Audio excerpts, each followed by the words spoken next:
Somos WBCQ, brindándoles la radio de World's Last Change a ustedes desde Monticello, Maine. El anhelo de todo cristiano durante los últimos 2000 años ha sido ver al Salvador regresar y establecer un reino eterno en la tierra. Los acontecimientos en el mundo revelan que esto sucederá muy pronto. Siga escuchando para aprender cómo puede prepararse espiritualmente para los eventos finales de la tierra. Radio WLC está preparando a un pueblo para la vida en el reino terrenal de Yahuwah, que se establecerá en el inminente regreso de Yahushua a Cristo. Él mandará a sus ángeles con una gran trompeta para que reúnan a sus escogidos de los cuatro vientos, desde un extremo de los cielos hasta el otro. Mateo 23:31. La profecía de las 70 semanas de Daniel 9 es una de las profecías más importantes de las Escrituras, ya que señala el mismo año en que comenzó el ministerio público de Yahushua, así como el año de su crucifixión. Pero cuando se estudia, surge una verdad impactante, y es que Yahushua no pudo haber sido crucificado en un viernes y ciertamente no resucitó un domingo. Por supuesto, las Escrituras aclaran que el Salvador fue crucificado el día antes del sábado bíblico, y resucitó el primer día de la semana, por lo que tenemos un enigma. Afortunadamente, Pedro Merino arrojará algo de luz sobre esta profecía y la impactante verdad que revela. Una impactante verdad que querrá escuchar porque impacta el día en que adoramos. Gracias, Luis. Sé que la información que acabas de compartir puede hacer que algunos de nuestros oyentes se rasquen la cabeza y se pregunten ¿qué has estado fumando? ¿Qué puedo decir? Es algo muy cierto e importante a la vez. Pero sigan escuchando. Vamos a presentar la evidencia para que puedan estudiarlo por sí mismos, orar al respecto y ver cómo el Espíritu Santo les convence. Nunca tienen que creer en nuestra palabra. De hecho, no queremos que lo hagas, porque si tus convicciones se basan únicamente en porque Luis y Pedro lo dijeron, entonces alguien más elocuente puede aparecer y hacerte cambiar de opinión. Necesita estar convencido de la verdad basado en sus propios estudios. Así que tomen lo que es bueno y dejen a un lado el resto. Esa es una buena manera de decirlo. El tema de hoy es un poco misterioso. Los cristianos han tenido una idea general de cuándo fue crucificado Yahushua, pero la profecía de Daniel es la clave para establecer el año preciso, y al hacerlo revela la mentira de un ciclo semanal continuo desde la creación. Sí, no existe tal cosa, debido a que nuestro calendario moderno gregoriano tiene un ciclo semanal continuo. Y debido a que el tiempo mismo es continuo, ha sido fácil asumir que nuestra semana moderna ha ido en ciclos continuamente desde la creación, pero no es verdad. No, no lo es. Es como esta noticia que leí hace un rato. En la década de 1980, un pescador encontró este naufragio en el mar de Java, frente a la costa de Indonesia. ¿Fue reciente? Quiero decir, ¿reciente o cuando lo descubrió? Esa es la cosa. Nadie podía decirlo. Podían ver que era viejo. El barco había estado transportando cerámica, resina y marfil, pero además de saber que era muy antiguo, no podían precisar cuántos años tenía. En la década de 1990, los investigadores concluyeron que el naufragio ocurrió en algún momento entre mediados y finales del siglo XIII. Vaya, eso es antiguo. En realidad es más antiguo que eso. Y podemos saberlo ahora gracias a una pequeña pista que resolvió todo el misterio, y es que alguien, hace siglos, le puso una etiqueta de hecho en China en la cerámica. La marca dice que se hizo en Jiangsu, de la provincia china de Fujian. Puede que no lo esté pronunciando correctamente, pero entiendes la idea. De todos modos, aquí está la pista crucial. Alrededor de 1278 hubo una invasión mongola. Después de esa invasión, Jiangsu cambió su nombre a Jianlu.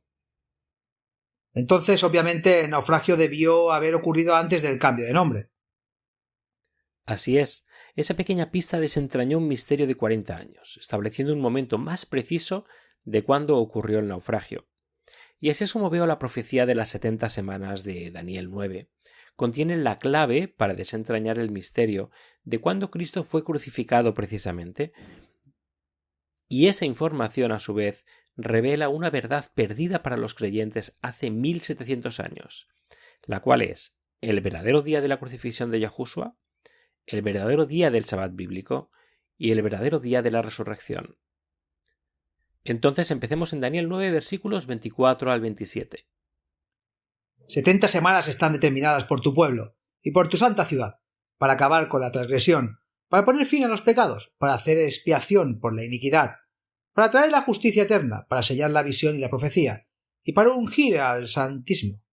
Sepa, pues, y entienda, que desde la salida de la orden, para restaurar y construir Jerusalén hasta el Mesías príncipe, habrá 7 semanas y 62 semanas. La calle será edificada de nuevo y el muro incluso en tiempos difíciles. Y después de las 62 semanas el Mesías será cortado, pero no por sí mismo. El pueblo del príncipe que ha de venir destruirá la ciudad y el santuario. Su fin será con inundación. Y hasta el final de la guerra se determinan las desolaciones. Entonces él confirmará un pacto con muchos por una semana, pero a mitad de la semana hará cesar el sacrificio y la ofrenda, y en el ara de la abominación estará el desolador, incluso hasta la consumación, pero que está determinada, se derramará sobre el desolador. Hay mucho que desglosar aquí, así que lo analizaremos verso por verso, pero comencemos con algo del contexto. Daniel 9 comienza con Daniel diciendo que entendió, basado en las profecías de Jeremías, que era hora de que a los israelitas se les permitiera regresar a casa. Él había hecho los cálculos, sabía que estarían ahí durante 70 años, pero ahora era el momento de irse a casa. Así que está orando, está confesando sus propios pecados y los pecados de su pueblo. Esto fue unos años después de los eventos de Daniel 8, ¿verdad? Sí, él sabe que los 70 años de cautiverio han terminado, así que está orando y preguntando cuánto tiempo pasará hasta que los israelitas sean liberados para regresar a Israel. Yahuwá envía a Gabriel para que arroje luz sobre algo aún más importante, que era cuándo aparecería el Mesías tan esperado. Y es en estos detalles que tenemos suficiente información para precisar cuándo comenzó el ministerio público de Cristo en su bautismo y cuándo terminó en su crucifixión, 3 años y medio después. Tomemos un verso a la vez. Leamos el versículo 24 otra vez. 70 semanas están determinadas por tu pueblo y por tu santa ciudad, para poner fin a la transgresión, para poner fin a los pecados, para hacer expiación de la iniquidad, para traer la justicia eterna, para sellar la visión y la profecía, y para ungir al Santísimo. Gabriel está hablando aquí. Le está diciendo a Daniel que se ha determinado 70 semanas proféticas o cortadas o especialmente dedicadas al pueblo de Israel y a la ciudad santa. Jerusalén. Durante este periodo de tiempo se deben lograr ciertas cosas, y estas son: acabar con la transgresión, poner fin a los pecados, hacer expiación por la iniquidad, traer justicia eterna, sellar la visión y la profecía, y para ungir el Santísimo. Dijiste 70 semanas proféticas. ¿Puedes tomar un momento para explicar lo que quiere decir eso? Claro, cuando dejamos que la Biblia se interprete a sí misma, cuando comparamos la Escritura con la Escritura, un poco aquí, un poco allá, descubrimos que el tiempo profético opera de manera diferente. Es una forma de simbolizar el tiempo. Ahora bien, a veces, como explica Pedro, un día literal puede ser igual a 1000 años y viceversa. Otras veces un año literal puede ser simbolizado por un día profético. Así es como se simbolizó el tiempo en Ezequiel 4. Yahuwá quería simbolizar cuántos años habían estado en apostasía Judá e Israel, así que hizo que Ezequiel lo representara en forma de parábola, un día literal por cada año de apostasía. Leamos Ezequiel 4, versículos 5 y 6. Porque os he puesto los años de su iniquidad, conforme al número de los días, 390 días. Así llevarás la iniquidad de la casa de Israel. Y cuando lo hayas completado, vuelve a acostarte sobre tu lado derecho. Entonces llevarás la iniquidad de la casa de Judá 40 días. Te he puesto un día por cada año. La forma más utilizada de simbolizar el tiempo es donde un día simbólico representa un año literal. Esto se usó por primera vez después de que los espías regresaron de explorar Canaán con un informe negativo, y la gente se quejaba de que deseaban haber muerto en el desierto. Yahuwá decretó que así sería. Leamos los números 14-34. Según el número de los días en que espiaste la tierra, 40 días. Por cada día llevarás tu culpa un año, es decir, 40 años. Entonces, aplicando este principio, podemos saber que una semana profética equivale a 7 días proféticos. 7 días proféticos equivalen a 7 años literales. Entonces 70 semanas proféticas o 490 días proféticos son 490 años en tiempo literal. Espera un minuto.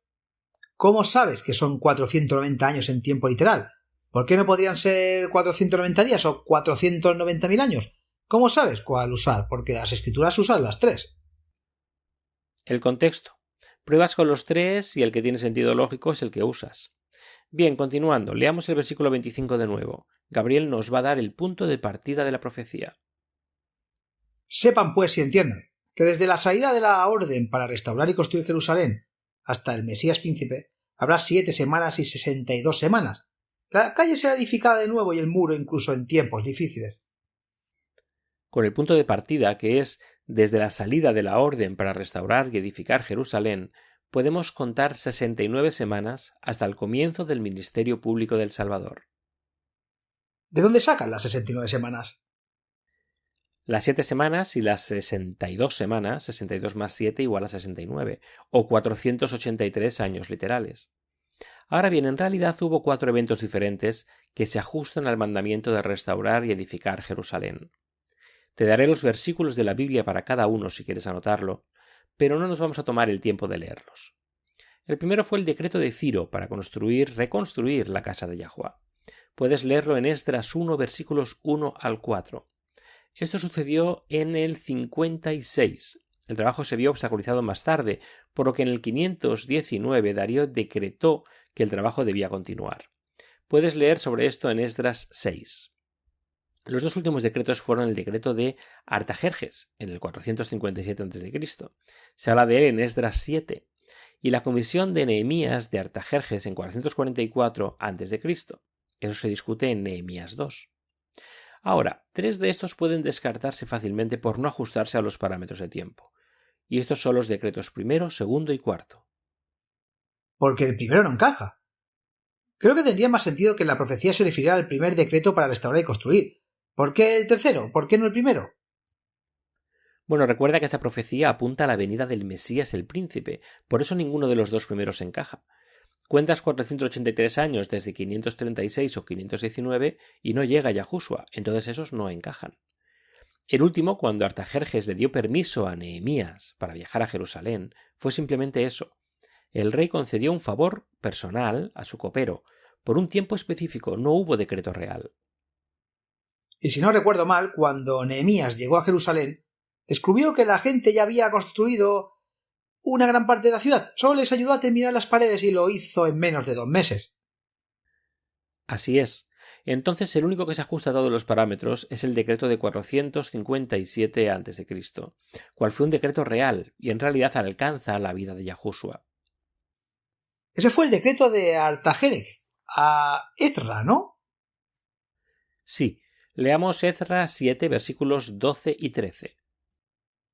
Artajerjes, rey de reyes, el sacerdote Esdras, escriba de la ley del Dios del cielo, perfecta paz, etc. Yo promulgo un decreto para que todos los del pueblo de Israel y los sacerdotes y levitas en mi reino que se ofrezcan voluntariamente para subir a Jerusalén vayan con ustedes. Me encanta la paz perfecta y sucesivamente. Es como si tú estuviera diciendo yada, yada, yada. Dejemos atrás todo el lenguaje florido, etc. Entonces, con 457 a.C. como nuestra fecha de inicio, podemos contar 69 semanas de tiempo profético o 483 años en tiempo literal. Esto nos lleva al tiempo del Mesías príncipe, tal como lo había predicho Gabriel. 483 años después del 457 a.C. es el 27 después de Cristo. Espera un minuto. Entiendo el 26C. ¿Cómo llegaste a 27 después de Cristo? Debes agregar un año porque recordemos que no hubo un año cero. Según estos cálculos modernos, que es el que estamos usando, pasó directamente del 1 a.C. al 1 después de Cristo. No hay un año cero. Entonces, ¿qué estás diciendo que sucedió en 27C? ¿Estás aclamando que Cristo nació tarde? Para nada. Fue entonces cuando comenzó su ministerio público, con su bautismo a fines del verano o principios del otoño del 27 EC o antes de, como a veces se le llama. ¿Qué quiso decir Gabriel con ungir al Santísimo? Voy a dejar que Pedro responda a eso. Veamos Hechos 10 y leamos los versículos 36 al 38. La palabra que envió Yahuwah a los hijos de Israel, predicando la paz por medio de Yahushua Cristo, que es Señor de todo, esa palabra que sabéis, que fue proclamada en toda Judea, y comenzó desde Galilea después del bautismo que predicó Juan, como Yahuwá ungió a Yahushua de Nazaret con el Espíritu Santo y con el poder, el cual anduvo haciendo bienes y sanando a todos los oprimidos por el diablo, porque Yahuwá estaba con él. Yahushua fue ungido por el Espíritu Santo después de su bautismo. Esto es lo que lo preparó para su ministerio público, y entendió el significado de esto. Marcos 1 registra que Yahushua vino a Galilea predicando el Evangelio del reino de Yahuwá y diciendo: el tiempo se ha cumplido y el reino de Yahuwá se ha acercado. Arrepentíos y creed en el Evangelio. Marcos 1, 14b a 15. Interesante comentario. El tiempo se cumple. Él entendió que las 69 semanas proféticas se habían cumplido. Sabemos que Yahushua fue bautizado en el año 27 EC porque Lucas dice en Lucas 3 que ocurrió en el año 15 del reinado de Tiberio César. Entonces eso es bastante fácil de averiguar. ¿Qué significa que la calle y el muro se construirán incluso en tiempos difíciles? Jerusalén fue reconstruida durante las primeras 7 semanas proféticas, lo que equivale a 49 años. Eran tiempos angustiosos. Sabemos por Nehemías que los tiempos eran tan peligrosos que los obreros trabajaban en la construcción con una mano, mientras que con la otra sostenían un arma. Eso es extremo. Tiempos de angustia. Versículo 26. Y después de las 62 semanas, el Mesías será cortado, pero no por sí mismo, y el pueblo del príncipe que ha de venir destruirá la ciudad y el santuario. Su fin será con inundación, y hasta el final de la guerra se determinarán las desolaciones. La primera parte de este versículo se refiere a la crucifixión de Yahushua. Fue literalmente cortado, su vida terminó, pero no por sí mismo. Él murió por los pecadores. Ahora el pueblo del príncipe que ha de venir no es el pueblo de Yahuwá. Eso es algo que la gente a veces pasa por alto al leer este versículo. No puede ser el pueblo de Yahuwá porque destruyen lo mismo que el pueblo de Yahuwá construyó en el versículo anterior. ¿Se refiere esto a la destrucción de Jerusalén? Sí. Veamos ahora el último versículo. Esto completa algunos detalles de lo que sucedería durante el periodo final de 7 años de la profecía. Daniel 9:27. Entonces él confirmará un pacto con muchos por una semana, pero a mitad de semana hará cesar el sacrificio y la ofrenda, y en el ala de las abominaciones estará el desolador, incluso hasta la consumación, que está determinada, se derrama sobre el desolador. Durante 7 años el Mesías confirmó el pacto con muchos. Esto comenzó en su bautismo y se prolongó hasta 3 años y medio después de su muerte. Se hace referencia a su crucifixión cuando dice: a la mitad de la semana hará cesar el sacrificio y la ofrenda. Fue su muerte en la cruz lo que hizo obsoletos los sacrificios de sangre y las ofrendas por el pecado. Y sabemos por los evangelios que murió justo en el momento del sacrificio, de la tarde en el mismo día de la Pascua bíblica, o el 14 de Abib. Aquí es donde se pone realmente interesante. Contando desde el 457 a.C., sabemos que la última semana profética comenzó en el 27 después de Cristo, cuando Yahushua fue bautizado. La profecía llegó a su fin 7 años después, en el año 33 después de Cristo.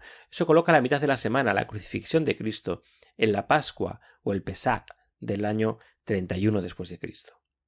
Esto puede ser una novedad para muchos cristianos, porque la mayoría de los creyentes afirman que fue asesinado en el 30 o el 33, pero ninguno encaja en la profecía de Daniel 9, por lo que tampoco puede ser el año correcto. Una cosa que podría ser confusa es cómo el Mesías pudo confirmar el pacto con muchos durante una semana, o 7 años, y aún así ser asesinado la mitad de la semana. ¿Cómo explicas eso? Simple. Yahushua predicó el Evangelio durante los 3 primeros años y medio. Después de su ascensión, los discípulos retomaron la obra y continuaron predicándola específicamente a los judíos durante los siguientes 3 años y medio. Entonces, ¿qué pasó al final de los segundos 30 años y medio? La nación judía rechazó oficialmente el Evangelio cuando el Sanedrín asesinó a Esteban, el primer mártir cristiano. Es interesante leer la defensa de Esteban ante el Sanedrín en Hechos 7. Es un sermón poderoso. Sí, al rastrear la historia de Israel realmente estaba rastreando la historia del rechazo de la verdad por parte de Israel. Eso es exactamente lo que era. Israel rechazó a los profetas y finalmente su actitud rebelde culminó en el rechazo del mismo Mesías. Al Sanedrín no le gustó lo que estaba escuchando y, como sabemos, lo apedrearon por ello. Pero hubo un testigo del martirio de Esteban. Leamos Hechos 7, versículos 57 y 58. Entonces gritaron a gran voz: se taparon los oídos y corrieron hacia él, al unísono, y lo echaron fuera de la ciudad y lo apedrearon. Y los testigos pusieron sus vestidos a los pies de un joven llamado Saúl. Este acto violento, por simplemente predicar el Evangelio, marcó la fecha final de las 70 semanas. No es que los judíos aún no pudieran aceptar el Evangelio, pero recordemos, Gabriel había dicho que se apartaron 70 semanas para la nación judía. Al final de ese tiempo, el Evangelio llegó a los gentiles, y se difundió en gran parte gracias a los esfuerzos de ese joven Saúl, quien luego se convirtió en Pablo. La muerte de Esteban abrió las puertas de la violencia contra los primeros creyentes, y como sabemos, Saúl fue su perseguidor más ardiente. Mientras los creyentes huían, primero de Jerusalén y luego de Israel, el mensaje del Evangelio fue llevado con ellos a muchas tierras extranjeras. Esta diáspora fue un cumplimiento parcial de la advertencia de Cristo en Mateo 24, versículos 15 al 18. Por tanto, cuando veáis en el lugar santo la abominación desoladora de que habló el profeta Daniel, el que lea que entienda, entonces los que estén en Judea huyan a los montes, el que esté en la azotea no descienda a sacar nada de su casa, y el que esté en el campo no vuelva atrás a buscar su ropa. Por supuesto, el cumplimiento completo será el fin del mundo, pero este fue un cumplimiento parcialmente, tal como lo fue menos de 40 años después cuando Jerusalén fue destruida. ¿Qué significa en el versículo 26 cuando dice: su fin será con inundación, y hasta el fin de la guerra serán determinadas las desolaciones? Eso se refiere a cuán rápido cayó el juicio sobre Jerusalén. ¿Recuerdas cuando Cristo caminaba hacia Gólgota y algunas de las mujeres, al ver lo maltratado que estaba, lloraban por él? En compasión les dijo que no lloraban por él sino por ellos mismos y por sus hijos, porque algunos que estaban vivos en su crucifixión estaban vivos y cayeron en la destrucción de Jerusalén.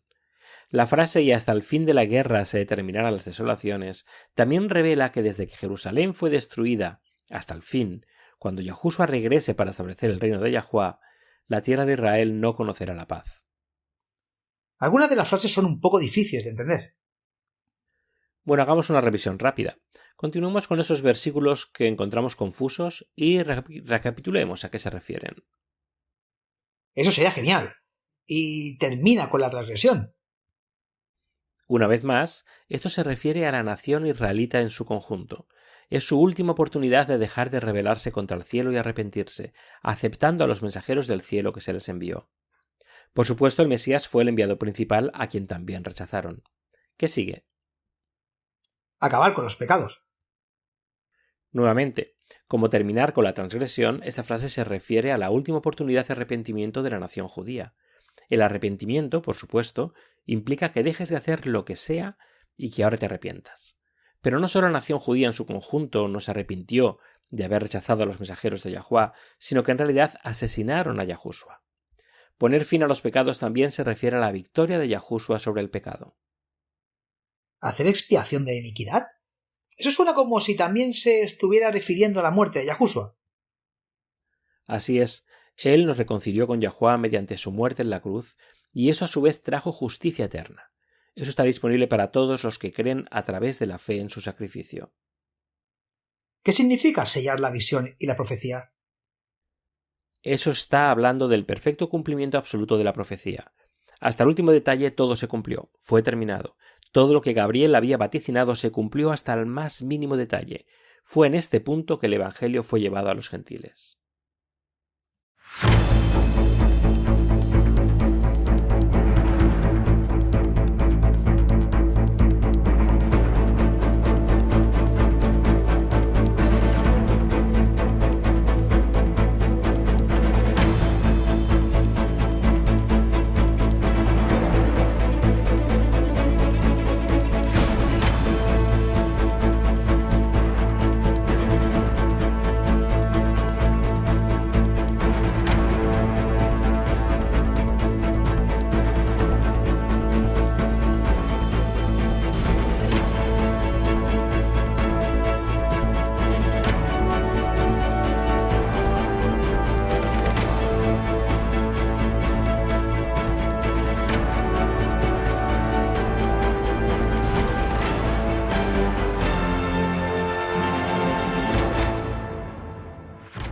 En camino a conocerte la luz se aclara. Nadie sabe con certeza cuántas denominaciones cristianas hay. Algunas estimaciones elevan el número a 41.000. Otras estimaciones más conservadoras sugieren que el número real está entre 200 y 300 denominaciones únicas y separadas. Cualquiera que sea el número es mucho. Creo que probablemente sea seguro decir que la razón número 1 de la existencia de tantas denominaciones es una diferencia de opinión en lo que enseñan en las Escrituras. Esto es triste y serio. La Biblia es la palabra de Yahuwah para la raza humana. Revela eventos importantes del pasado, del presente y del futuro. También abre a nuestro entendimiento la voluntad de Yahuwah. Obviamente es extremadamente importante interpretar las Escrituras correctamente, pero todos creen que la interpretación de las Escrituras de sus denominaciones es correcta. No todos pueden tener razón. Entonces, ¿cómo podemos estar seguros de que la interpretación de la palabra de Yahuwah es correcta? Es una buena pregunta y es el tema del programa de Radio 187 emitido anteriormente titulado La interpretación correcta de las Escrituras. Si desea tener la seguridad de que su interpretación de las Escrituras es verdaderamente consciente y correcta, este es un programa que querrá asegurarse de captar. En nuestro último segmento hablamos sobre la profecía de Daniel 9, cómo señala el año de la crucifixión del Salvador. Quiero dirigir nuestra atención ahora a lo que esto significa, porque hay algunas ramificaciones de gran alcance en esta información. La mayor implicación es que nuestra semana moderna, de hecho, no ha estado ciclando continuamente y sin interrupción desde la creación. Ahora, esto puede no parecer mucho, pero en realidad es realmente enorme, ya que afecta a nuestros días de adoración. Sí, no creo que la mayoría de la gente que se dan cuenta de que nuestra semana moderna no ha existido tanto tiempo. Hablando relativamente, ciertamente no ha descendido ininterrumpidamente desde la creación. Dado que el tiempo en sí mismo es continuo, es fácil suponer que el cálculo del tiempo también es continuo, pero no siempre ha sido así. Esta es la razón por la que esto es importante para los creyentes, la razón principal por la que la mayoría de los cristianos creen en una fecha de crucifixión del año 33 después de Cristo, es que puedes tener una crucifixión en un viernes en ese año. Ahora sabemos por las Escrituras que Cristo fue crucificado en la Pascua bíblica. Cuando estudias el calendario lunisolar usado en Israel desde la época de Adán hasta Moisés y hasta el primer siglo, nos damos cuenta de que la Pascua siempre caía en el sexto día de la semana bíblica, y las primicias, el día de la resurrección de Cristo, caían siempre en el primer día de la semana. Así que extrapolamos de eso y dijimos que la crucifixión ocurrió un viernes y la resurrección un domingo de la semana gregoriana. Sí, y esto se ha convertido en toda la base del por qué la gran mayoría de los cristianos hoy celebran la resurrección de Cristo el domingo, y un puñado de denominaciones protestantes adoran el sábado, porque el sábado es el séptimo día de la semana en nuestro calendario moderno. Volvamos atrás y veamos la evidencia. ¿Cómo llamó Juan el Bautista a Cristo? El Cordero de Yahuwah que quita los pecados del mundo.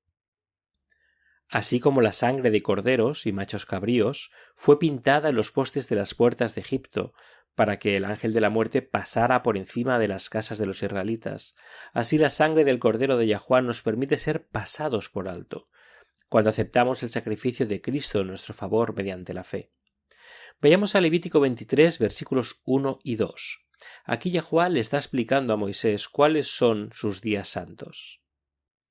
Y Yahuwah habló a Moisés diciendo: Habla a los hijos de Israel y diles: Las fiestas de Yahuwah que proclamaréis como santas convocaciones son mis fiestas.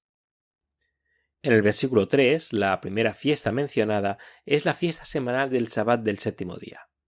Pasando a las fiestas anuales, leamos los versículos 4 y 5. Estas son las fiestas de Yahuwah, santas convocaciones que proclamaréis en sus tiempos señalados. En el día 14 del primer mes al atardecer es el Pesach de Yahuwah. Como hemos cubierto en otros programas, en tiempos bíblicos comenzaban sus días al amanecer o el alba, no al atardecer. La única excepción fue el día de la expiación, que se observó desde la noche anterior. Así que en este versículo tenemos una fecha real, el día 14 del primer mes, que se llama Abib. Más tarde se cambió a Nisan, pero cualquiera que sea el nombre del mes, la fecha de la Pascua bíblica cae el día 14 de ese mes. Para aquellos de ustedes que no han estudiado el antiguo calendario bíblico, esto revela más de una fecha. En el calendario bíblico el ciclo semanal se reiniciaba cada luna nueva. Las lunas nuevas son siempre el primer día del mes. El segundo de cada mes, la fecha del 2, era siempre el primer día de la semana siguiente. Cuando entiendes este punto importante, las fechas de cada mes siempre caían en los mismos días de la semana. Entonces el Sabbat del séptimo día siempre fue en las fechas del 8, 15, 22 y 29 de cada mes. Si desea ver cómo se veía eso en un calendario, solo vea el vídeo en nuestra página web llamado El calendario del creador. Así es como se ve el calendario, ese es el formato, cada mes en un calendario lunisolar. Desafortunadamente no tenemos tiempo hoy para entrar en todos los detalles del calendario bíblico y cómo funcionaba. Veamos algunas pistas, ahora que nos permiten saber las fechas con las que estamos tratando para la crucifixión en Juan capítulo 19, versículo 31. Por lo tanto, debido a que era el día de la preparación, para los cuerpos no permanecían en la cruz en el día de reposo, el Sabbat, ese día era un Sabbat alto solemne. Los judíos pidieron a Pilato que les quebraran las piernas si pudieran bajarlo. Cristo fue crucificado y murió en la Pascua, cual fue el día 14 del primer mes. En Juan se nos dice que la razón por la que los cuerpos no podían permanecer en la cruz era porque era el día de la preparación. ¿Preparación de qué? El Sabbat. Juan agrega que ese Sabbat en particular era un Sabbat alto. Eso es porque si regresamos a Levítico 23, verán que el día 15 del primer mes, el día después de la Pascua bíblica, era el primer día de la fiesta de los panes sin levadura. Es por eso que era un Sabbat alto. El Sabbat semanal coincide con un día de fiesta anual. Encontramos confirmación de esto en Marcos 15, versículos 39, 42 y 43. Yahushua acababa de morir, versículo 37, y esto nos dice lo que sucedió inmediatamente después. Entonces, cuando el centurión que estaba frente a él vio que gritaba así y exhalaba por última vez, dijo: «¿Verdaderamente este hombre era hijo de Dios?». Nota, un centurión romano no hubiera dicho Yahuwah, ni siquiera había escuchado la palabra, ya que los judíos nunca la dijeron. Cuando llegó la noche, porque era el día de la preparación, es decir, el día antes del Sabbat, José de Arimatea, un miembro prominente del consejo que estaba esperando el reino de Yahuwah, viniendo y cobrando ánimo, entró a Pilato y pidió el cuerpo de Yahushua. Marcos declara explícitamente que esto fue el día antes del Sabbat. Escuché a algunas personas decir que la palabra Sabbat aquí se refiere al primer día de la fiesta de los panes sin levadura, que puede caer en cualquier día de la semana. ¿Cómo abordarías eso? Sí, puede caer en cualquier día de la semana de nuestro calendario moderno, pero no puede en el calendario bíblico, porque Levítico 23, versículo 6, da la fecha exacta en que se supone que debe comenzar. Y el día 15 del mismo mes es la fiesta de los panes sin levadura. A Yahuwah, 7 días comerás panes sin levadura. El día 15 de cada mes lunar siempre cae el séptimo día de la semana, sin excepción. Pero incluso si, por el bien del argumento, quisieras aceptar la posibilidad de que no fue así en ese año, las Escrituras declaran explícitamente que el día siguiente, el día después del Sabbat, era el primer día de la semana. ¿Dónde? Mateo 28, versículo 1. Dice: pasado el día del reposo, al amanecer del primer día de la semana, vinieron María Magdalena y la otra María a ver el sepulcro. Así que aquí tenemos otro testigo en cuanto a la línea de tiempo de los eventos. Yahushua murió en el momento del sacrificio de la tarde en la Pascua del 14 de Abib. Descansó en la tumba el Sabbat 15 y resucitó el 16, cual era el primer día de la semana y la fiesta de las primicias. Un número bastante significativo de cristianos cree que Yahushua fue crucificado un miércoles con el jueves, el primer día de la fiesta de los panes sin levadura. Soy consciente. Sin embargo, hay varios problemas con eso. Primero, se suponía que los israelitas seleccionarían su cordero o cabrito para la cena de Pascua el 10 de Abib. Si vivían en la ciudad y no tenían uno propio, se suponía que debían comprar uno. Pero esto siempre ocurría el día 10 del mes. Si colocamos la crucifixión en un miércoles, esto colocaría el día 10 del mes en un sábado. Ningún comercio, ninguna compra y venta debía ocurrir en Sabbat. Era un crimen punible trabajar en Sabbat. Eso es verdad. Más aún, sin embargo, es que tales comparaciones intentan imponer fechas de calendario bíblico a nuestro calendario gregoriano moderno. Simplemente no puedes hacerlo. No, realmente no puedes. El calendario gregoriano papal moderno es una adaptación del calendario juliano pagano. El calendario juliano en la época de Cristo tenía una semana de 8 días. El viernes, sábado y domingo ni siquiera existían en la semana de 8 días del calendario juliano. Los romanos etiquetaban los días de la semana con las letras de la A a la H. Cuenten, hay 8. A, B, C, D, E, F, G, H. Ese es el calendario que los romanos usaron durante la vida de Cristo, e incluso cuando adoptaron la semana planetaria de 7 días de los persas, y esta no se alinea porque la semana planetaria pagana originalmente comenzaba el sábado o Saturno y terminaba el viernes o Venaris. Hay mucha más información en nuestro sitio web. No podemos dedicar más tiempo a este aspecto, pero échenle un vistazo, les sorprenderá. Ahora, lo bueno de la astronomía es que es muy consistente. Pueden hacer cálculos astronómicos que son absolutamente precisos en el futuro y en el pasado. Cuando hacemos esto, con el año 31, encontramos que absolutamente y positivamente no puedes tener la Pascua cayendo en un viernes. Recuerden, contando desde el 457 a.C., sabemos que el ministerio público del Salvador comenzó en el otoño del 27 después de Cristo, por lo que su crucifixión tuvo que haber ocurrido en la primavera de 31. Pero la Pascua no cae el viernes de ese año. A pesar de que un viernes no existía en el calendario en ese momento. Estamos usando lo que se llama un calendario proléptico. Básicamente toma su formato del calendario actual y lo extiende hacia atrás. Cuando tomamos nuestra semana actual y la recorres continuamente hacia atrás, el 14 de Aviv no cae en un viernes, en el único año en el que podría haber ocurrido la crucifixión. ¿Puedes explicar por qué? Claro, tiene que ver con la astronomía. Ahora, diferentes personas tienen diferentes ideas sobre cuándo comenzaron los meses lunares. Después de un estudio serio, WLC cree que los meses comenzaron al amanecer después de la conjunción lunar-solar, o lo que observamos como la noche en que no se puede ver la luna, y el año comenzó con la luna nueva más cercana al equinoccio de primavera. No es tan difícil, se encuentra en línea, que la conjunción ocurrió el 11 de marzo y el 10 de abril del 31 después de Cristo.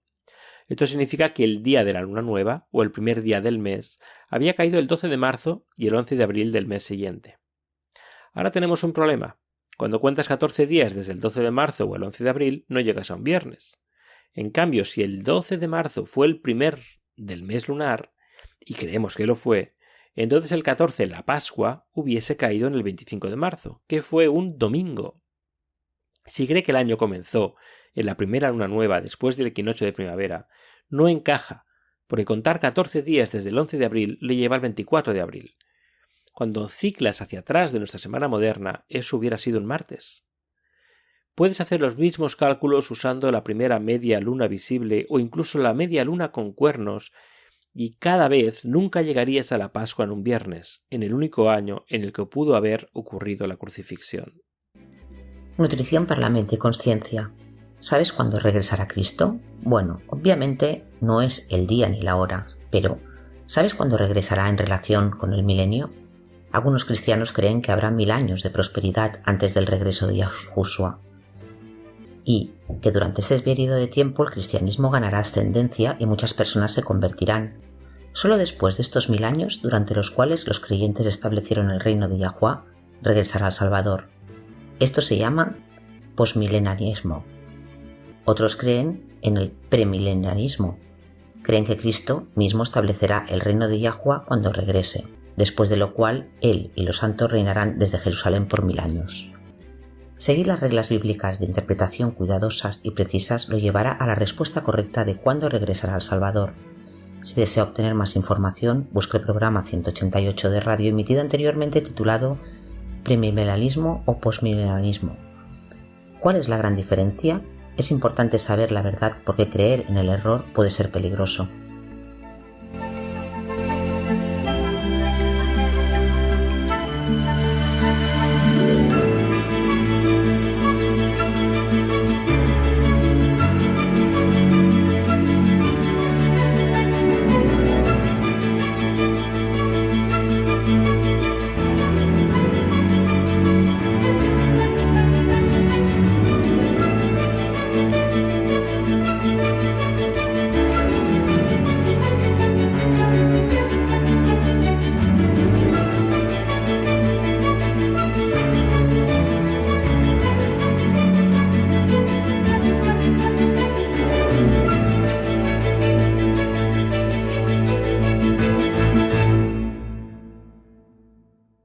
He aquí el asunto con la astronomía.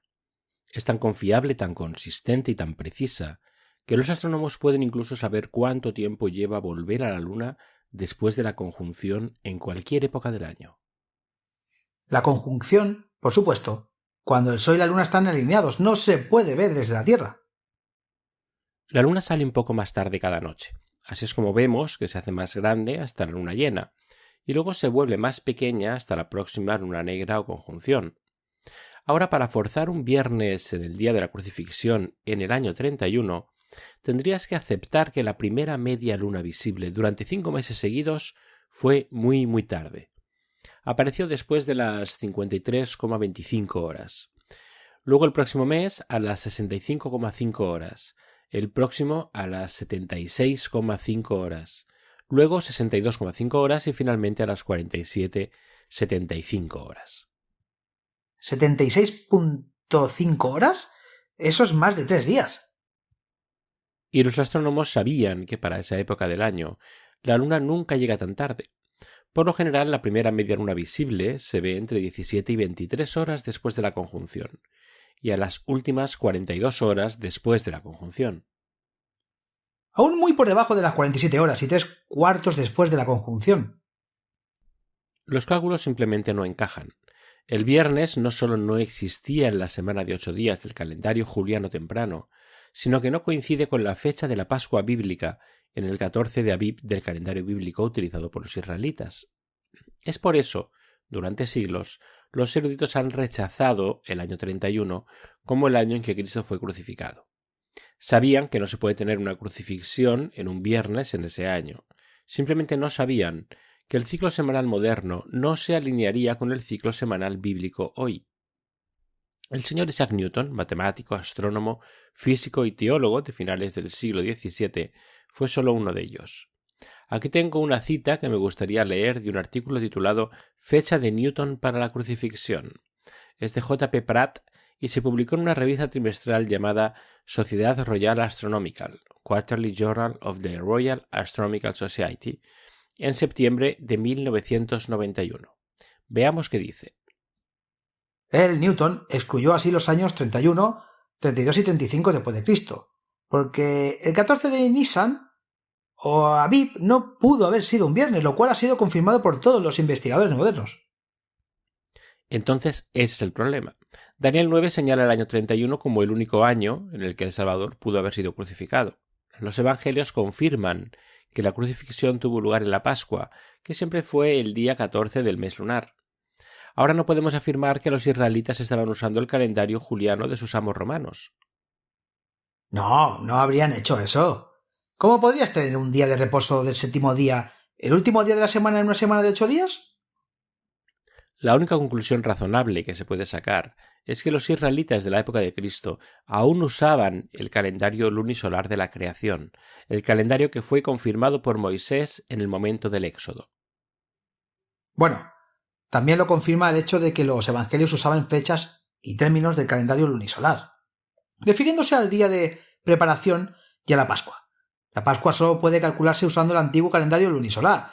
No se puede encontrar usando el calendario gregoriano moderno o el calendario juliano pagano, por lo que el solo hecho de que las fiestas de Yahuwah se mencionen en los evangelios es prueba de que estaban usando el calendario bíblico, porque se rige por algo natural, donde ningún hombre puede cambiarlo.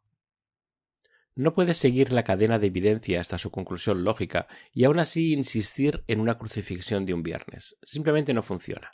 Tienes que rechazar el peso de la evidencia y aferrarte a una tradición, pero no es honesto y no es exacto. Recuerdo esa cita de Abraham Lincoln, que decía: cuando un hombre honesto descubre que está equivocado, dejará de estar equivocado o dejará de ser honesto. Una observación muy astuta de un hombre sabio. Este tema tiene amplias ramificaciones para todos los cristianos. Los protestantes que todavía creen que la ley es vinculante y que el día en el que adoran es importante, deben echar un vistazo a esto, porque los hechos de las Escrituras, la historia, la astronomía y la arqueología establecen que el sábado no puede ser el día del Sabbat bíblico. Sí, es importante adorar en un día preciso. Es importante usar el calendario correcto para calcular ese día. De lo contrario, no estarás adorando en el día correcto después de todo. No, pero eso también tiene algunas consecuencias serias para la mayoría de los cristianos que celebran la resurrección todos los domingos. Porque claramente si el Sabbat del séptimo día de la semana bíblica no se alinea con el sábado, entonces el domingo no puede ser el día de la resurrección de Cristo. Creo que esto en realidad es un poco más técnico de lo que la mayoría solemos entender con nuestras creencias. Recuerdo haber buscado la palabra Sabbat en una enciclopedia en particular y la entrada comenzaba con un comentario como «el día en que los judíos y los adventistas del séptimo día adoran». La gente asume que el sábado debe ser el día bíblico de la adoración por la única razón de que es cuando los judíos adoran. El corolario obvio de eso es que el domingo, como el primer día de la semana moderna, no debe ser el día en que Yahú se resucitó. Así que hacemos suposiciones y extrapolaciones. Y cuando lo hacemos, nos alejamos muy lejos. Es cierto que los judíos de hoy llaman al sábado el Sabbat y van a la sinagoga entonces, pero eso no es prueba de que el sábado sea el Sabbat bíblico, y los eruditos judíos lo saben. De hecho, admiten que el calendario que usan ahora es diferente del que se usaba en los tiempos bíblicos. Entonces, ¿cuándo tuvo lugar este cambio? Por el siglo IV, después del Concilio de Nicea. No quiero decir que fue un cambio inmediato, pero ocurrió un cambio en los años posteriores a Nicea, lo que hizo muy difícil que los judíos siguieran usando el calendario bíblico. ¿Has oído hablar del rabino Louis Finkelstein? Sí, era un erudito muy respetado del Talmud. Falleció en principios de los 90. Las comunidades judías del mundo lo eligieron como uno de sus 120 judíos principales que mejor representan. Una lámpara del judaísmo para el mundo. Ese es él. Bueno, aquí tengo una copia de una carta que envió con fecha el 20 de febrero de 1939. Me gustaría leerla, es la oración que he subrayado. Dice, el calendario judío se fijó en el siglo IV. Ese es el cuarto siglo, este es el mismo siglo del Concilio de Nicea, pero ¿qué quiere decir con fijo? ¿Y por qué era necesario? Se creía que era necesario, porque después del Concilio de Nicea hubo una intensa persecución de los judíos y de cualquiera que quisiera continuar adorando a Yahuwá siguiendo su calendario original. Creemos hoy que el Concilio de Nicea estableció el credo de Nicea y que discutieron sobre la naturaleza de Cristo, pero eso no es todo lo que hicieron. También estaban discutiendo sobre cuándo y cómo calcular la Pascua. Hasta ese momento muchos cristianos primitivos guardaban las fiestas y calculaban esas fiestas de Yahuwá usando el calendario bíblico. Leamos esta cita, es del emperador Constantino. Está explicando por qué en Nicea básicamente cambiaron el calendario por el cual calculaban los días festivos. Porque es impropio, sin medida que en esta Pascua, la más sagrada de las fiestas, sigamos las costumbres de los judíos. De ahora en adelante no tengamos nada en común con este odioso pueblo. Nuestro Salvador nos ha mostrado este camino. De hecho, sería absurdo si los judíos pudieran jactarse de que no estamos en condiciones de celebrar la Pascua sin la ayuda de sus reglas y cálculos del calendario. Aquí hay otra cita. Este está tomado de un artículo sobre el calendario de la Enciclopedia Judía. Bajo el reinado de Constancio, 337 a 362, las persecuciones de los judíos alcanzaron a tal altura que el cómputo del calendario estaba prohibido bajo pena de castigo severo. Constantino murió en 337 y sus hijos se convirtieron en coemperadores. Constancio fue uno de esos hijos.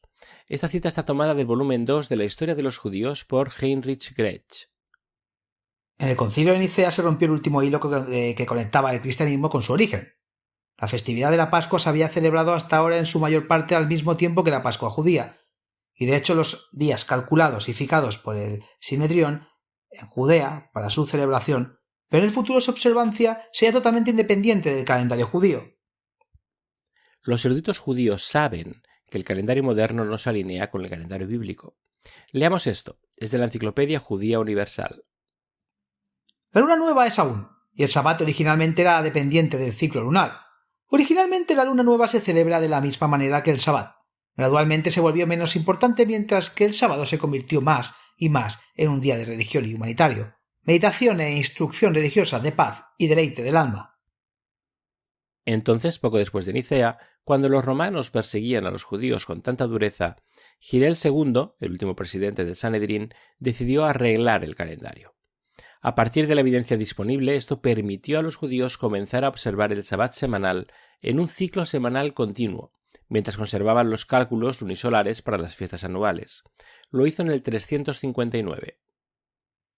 ¿No fue quien introdujo las reglas del aplazamiento o algo así? Sí, e irónicamente esta es la mayor prueba de que el ciclo semanal moderno no se alinea con el ciclo semanal bíblico. Cuando todas tus observaciones están en el mismo calendario, específicamente el calendario lunisolar de la creación, no necesitas reglas de aplazamiento. Esto solo fue necesario después de que comenzaron a usar un ciclo semanal continuo para el Sabbat semanal. pero querían aferrarse a los cálculos unisolares para las fiestas anuales. Una vez más, los ciclos no se alinean, por lo que Hillel ideó reglas que decían, entre otras cosas, que la fiesta de las trompetas no podía caer un domingo, miércoles o viernes. ¿Por qué? Bueno, porque entonces alguna de las fiestas anuales más adelante en ese mes vendrían en un sábado. No se puede tener eso cuando se guarda el sábado como día del sabbat.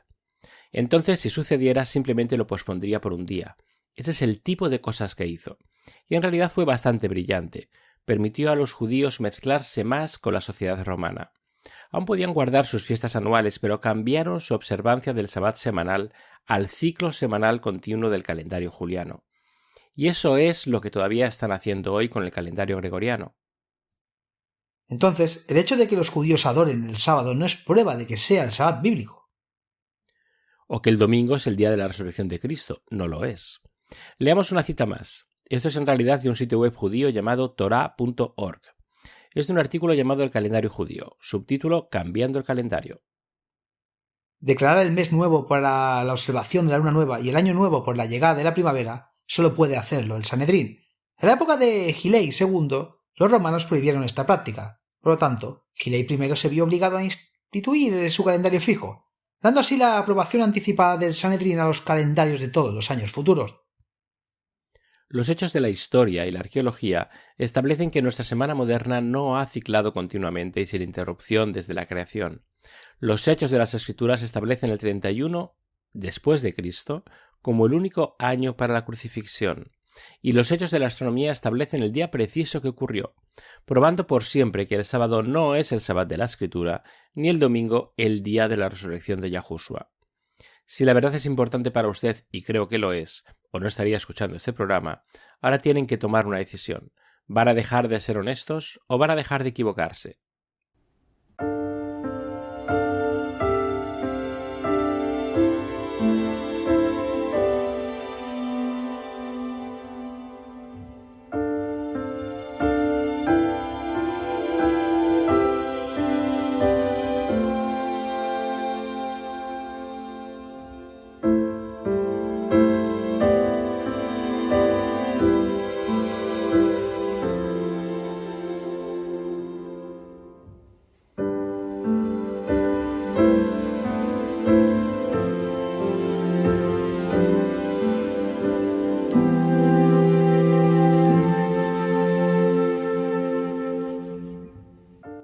Bienvenidos, con ustedes Laura Martínez con la promesa diaria de la palabra de Yahuwah. Los accidentes y los errores son inevitables, es parte del ser humano. Pero ¿cómo reaccionamos cuando se comete un accidente o un error? Esto muestra lo que hay en el corazón. Un día mientras Daniel Raposo caminaba hacia el trabajo, vio a un niño que vendía huevos en una caja de cartón grande y cuadrada. Daniel vive en República Dominicana, pero lo que tales visitas son bastante comunes. Los vendedores ambulantes venden una variedad de alimentos frescos, así como ropa y artículos para el hogar. Mientras Daniel observaba, el niño tropezó de repente. El cartón abierto se inclinó y la mayoría de los huevos del niño resultaron dañados. Nadie los compraría ahora. El pequeño se echó a llorar. La gente pasaba corriendo, sin prestar atención al niño mientras trataba de salvar lo que podía. Daniel se dio cuenta de que la pérdida financiera de la familia del niño era considerable y que probablemente sería castigado por lo que después de todo fue un accidente sin intención.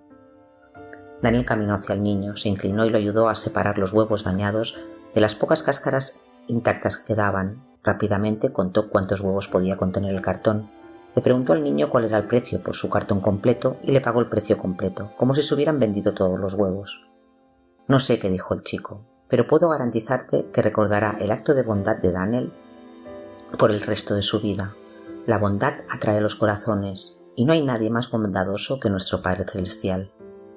Santiago 1.5 dice: si a alguno de ustedes le falta sabiduría, pídasela a Yahuwah, y él se la dará, pues Dios da a todos sin limitación y sin hacer reproche alguno.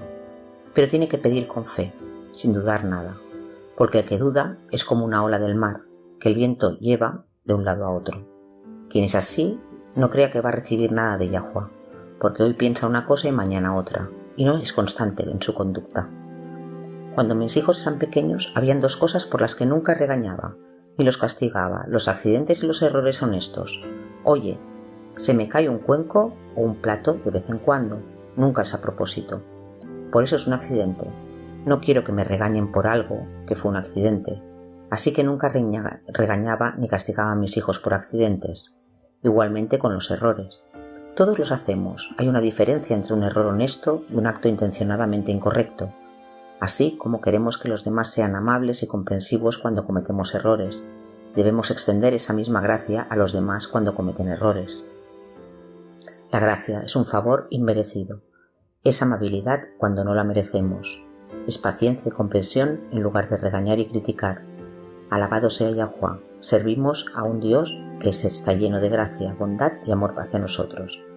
En Efesios capítulo 1 versículos 7 y 8, Pablo nos dice que en Cristo tenemos redención por su sangre, el perdón de los pecados, conforme a las riquezas de la gracia de Yahuwá que ha derramado sobre nosotros. Se nos han dado grandes y preciosas promesas. Vayan y comiencen a clamarlas. Quiero agradecerles por sintonizarnos hoy. Esperamos que nos acompañen nuevamente mañana. Hasta entonces recuerden, Yahuwá nos ama. Y en Él está segura tu confianza.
Este programa, como los episodios pasados de Radio WLC, están disponibles para descargarlos en nuestra página web.